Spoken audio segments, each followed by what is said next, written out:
ते मारा राज को हटका मारा भोग, बवला बनी बनी वन फिरे चाह सुख व पौध। आखिर कौन से सुख के लिए वो अपने राजपाट छोड़ देते थे। आप लोग सारनाथ घूमने वाले हैं, आप जाएंगे गौतम बुद्ध, वहां पे बहुत सारी चीजें। तो आखिर गौतम भगवान वो भी तो थे, लेकिन उन्होंने अपनी सारे सुख सुविधाओं को छोड़ करके कौन से सुख के लिए गए। हम लोगों ने कभी इस पर विचार किया वो कौन सा टेक्निक था। आप सुने होंगे। तो उसी ज्ञान को हमारे सदगुरु सदाफल देव जी महाराज ने 17 साल तक की तपस्या करके उस ज्ञान को पुनः धराधाम पर प्रकट किया, जो ज्ञान महाभारत के युद्ध के बाद समाप्त हो गई थी। और हमारे स्वामी जी ने जो 17 साल तक की तपस्या में जो अपने अनुभव में प्राप्त किया, उस अनुभव को उन्होंने लिपिबद्ध किया, जिस ग्रंथ का नाम है स्वरवेद। यह जो स्वरवेद है, ये कोई कथा कथित, कोई कहानी, कोई जीवनी, कोई उपन्यास नहीं है। ये क्या है? यह एक आध्यात्मिक सदग्रंथ है। और इस स्वरवेद का अर्थ होता है स्व प्लस वेद। स्व मतलब होता है निज, इट मीन्स आत्मा, अपना। और वेद कहते हैं ज्ञान को। स्व का दूसरा अर्थ होता है परमात्मा, जिसके अंदर आत्मा और परमात्मा का ज्ञान और विज्ञान दोनों निहित हो, उसी को हम स्वरवेद कहते हैं। और इसी स्वरवेद ग्रंथ को ये समर्पित है स्वरवेद महामंदिर। इसके जो एक एक कॉन्सेप्ट हैं, एक एक जो दोहे हैं, इस महामंदिर के दीवारों पे वाटर जेट मशीन के द्वारा जापान की टेक्नोलॉजी है, जिसमें पानी की धार से खुदाई करके एक एक दोहे को, एक एक वर्ड को इस महामंदिर के दीवारों पे उत्कीर्ण करके टोटल 3906 दोहे इस महामंदिर के दीवारों पे लगाया जा रहा है। और वेदों और स्वरवेद के ही नहीं, कुछ वेदों के, कुछ साहब के, कुछ रामायण के जो स्पिरिचुअल कॉन्सेप्ट है, इसको बताया ना कि ये विज्ञान है। तो विज्ञान के दो पार्ट है, एक थ्योरी, एक प्रैक्टिकल। इसी ब्रह्म विद्या को हम लोग अध्यात्म विद्या, चेतन विद्या, सोशल साइंस, सनातन विद्या, अध्यात्म विद्या, डिफरेंट नामों से जानते हैं। स्वामी जी ने कहा इसमें कि ब्रह्म विद्या तो भेद है गूढ़ तत्व अभ्यास, प्रथम बोध तत्वन करे अंतर भेद समान। यानी इस ब्रह्म विद्या के, इस अध्यात्म विद्या के दो पार्ट है, एक थ्योरी और दूसरा क्या है? प्रैक्टिकल। या जो चीजें हम प्रैक्टिकल में हो वो चीजें थ्योरी में होनी चाहिए, या जो चीजें थ्योरी में है वो चीजें प्रैक्टिकल में होनी चाहिए, यानी 0% टॉपिक। तो इसको स्वामी जी ने विज्ञान कहा और इसकी दो शाखाएं बताई, एक थ्योरी, एक प्रैक्टिकल। जो प्रैक्टिकल हम लोग अंदर सीखेंगे, विहंगम योग की 5 स्टेज ऑफ मेडिटेशन है, जिसमें पहले first stage of the meditation में मन को रोकने का विज्ञान बताया जाता है, मनोनिग्रह। जो आप सुने होंगे, योगीराज श्री कृष्ण ने गीता के 6ठे अध्याय के 13वें श्लोक में बताया, जब हमारे अर्जुन ने पूछे कि भगवान जो मेरा मन है वो विद्युत के भी गति से भी तेज है, चपल है, इसको रोकने का विज्ञान क्या है, इसको कैसे रोका जा सकता है। हम अपनी धनुर्विद्या में इतने पारंगत है कि मैं चाहूं तो इस वायु को वेग को रोक सकता हूं, इस नदी की धारा को उलट सकता हूं, उस समुद्र के लहरों को शांत कर सकता हूं, लेकिन मन को वेग को रोकना इतना सहज नहीं है। जैसे और उस मन को रोकने का जो टेक्निक है, विहंगम योग की प्रथम भूमि की साधना में बताई जाती है।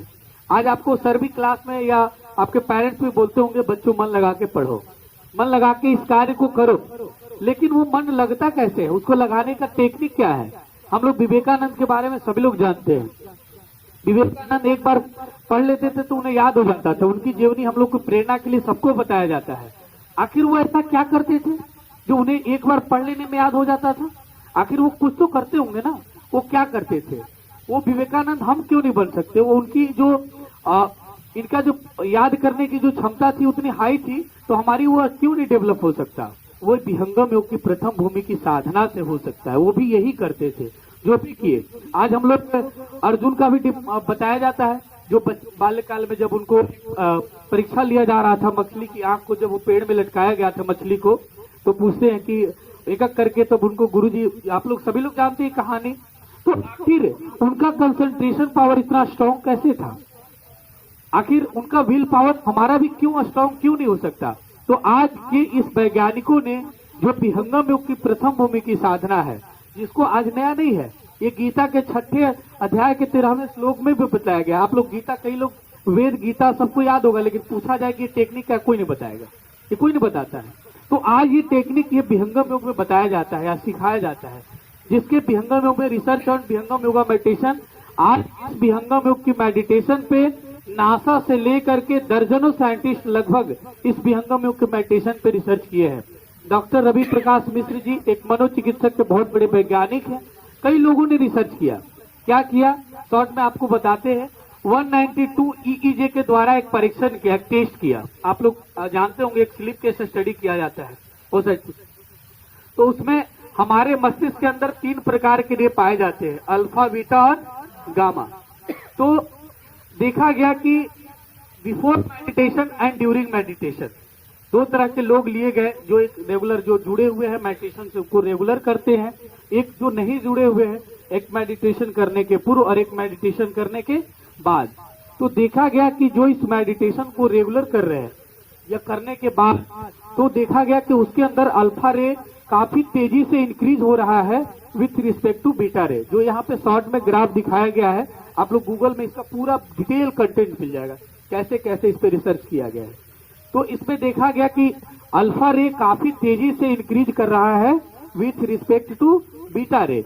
बीटा रे के कंपेरिजन में काफी तेजी से इंक्रीज कर रहा है। और पे कौन सा चार्ज होता है, पॉजिटिव चार्ज होता है, बीटा पे निगेटिव होता है।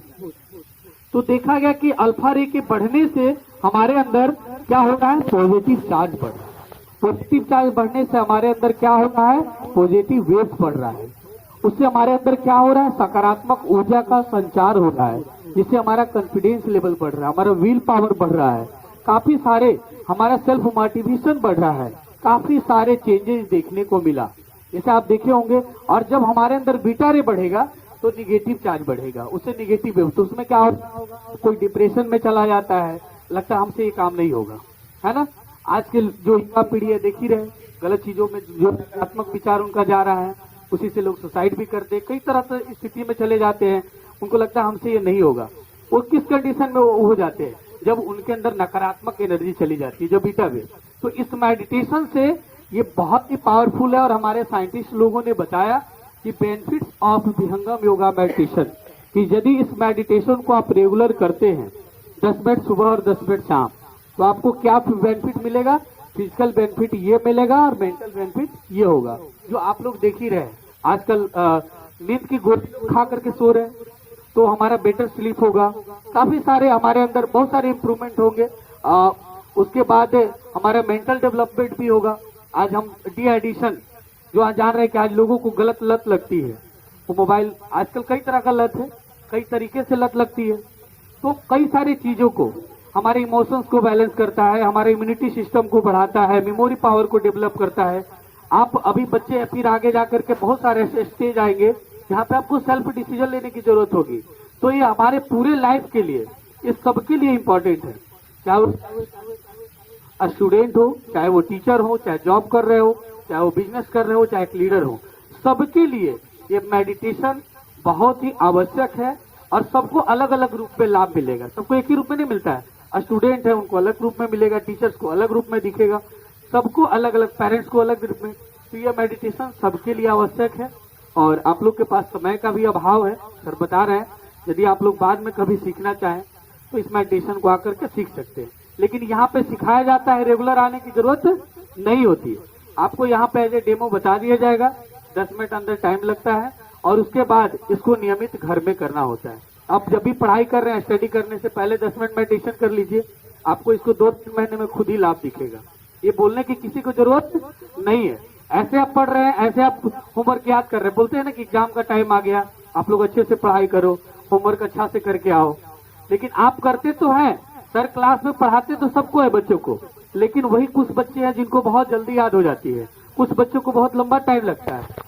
कुछ लोग घर में भी जाते हैं, उनको एक बार में याद हो जाती है, कुछ को बहुत लंबा टाइम। कारण क्या है, उनका ड्यूटी वहां पे कंसंट्रेशन नहीं होता है। पढ़ाया तो सेम जाता है, लेकिन हमारा ध्यान जो है, मन है जो इधर उधर जाता है। तो उस मन को कैसे रोका जाए, कैसे उस कंसंट्रेट किया जाए, कैसे हम मन को अपना एक जगह पे उसमें लगाने से हमारा मेमोरी पावर बढ़े, हम भी एक बार में पढ़ करके याद करें। तो ये चीज यहाँ पे इस मेडिटेशन से लाभ होता है। ठीक है, बोलिए सदगुरुदेव भगवान की।